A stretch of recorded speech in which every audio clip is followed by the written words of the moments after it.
खुल गया खुल गया खुल गया आपके शहर आपके गांव मंगरी चौक जगदीशपुर में खुल गया। जी हाँ, गुजरात फैशन खुल गया। हमारे यहाँ साड़ी, सूट, लहंगा, लेगिज, टॉप, कुर्ता, पजामा, टी शर्ट इत्यादि मिलता है। हमारा पता है मंगरी चौक जगदीशपुर भोजपुर। हमारा संपर्क सूत्र है 9898599989 एवं दूसरा संपर्क सूत्र है 9558972270। इसलिए अतः आप सबसे मैं विनम्र निवेदन करता हूं कि हमारे यहाँ एक बार जरूर पधारें और हमें सेवा का मौका अवश्य दें।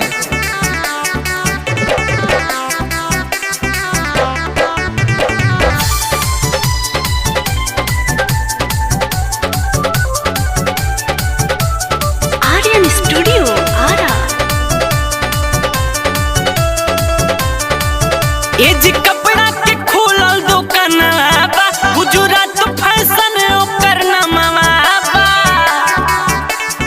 एजी आज कपड़ा के खोलल दुकान बा, गुजरात फैशन ओकर नामवा बा। एकर चर्चा है अब त होखत पूरा दूर लेबा।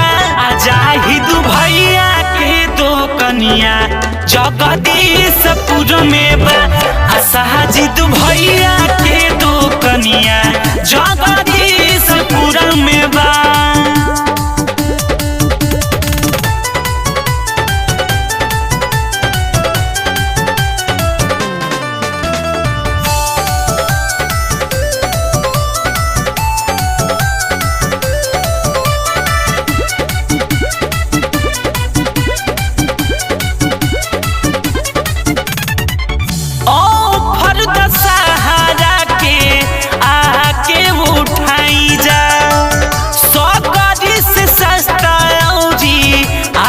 चीज ले जाई जा ओ फर्द सहारा के आके उठाई जा। सौकरी से सस्ता औरी अच्छा चीज ले जाई जा। मंगरी चौक भिड़िए जगदीशपुर में बा।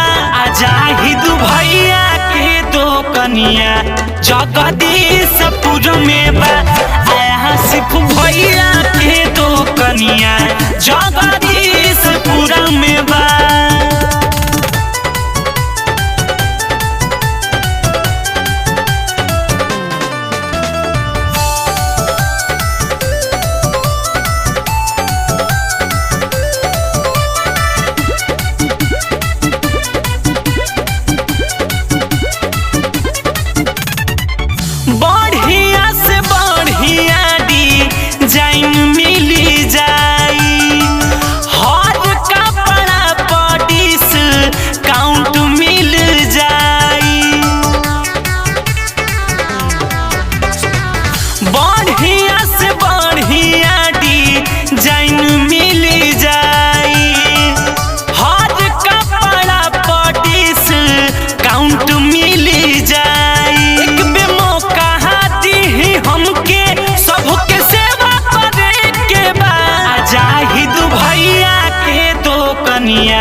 जगदीशपुर में बा।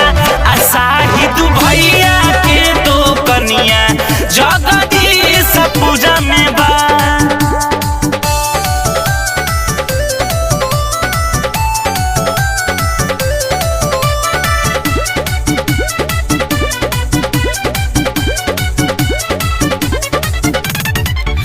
देरी न कर घर से निकला बाजार हो।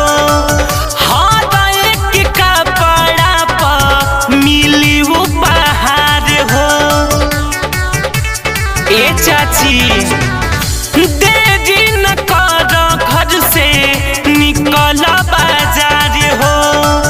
हर एक कपड़ा पर मिली उपहार हो।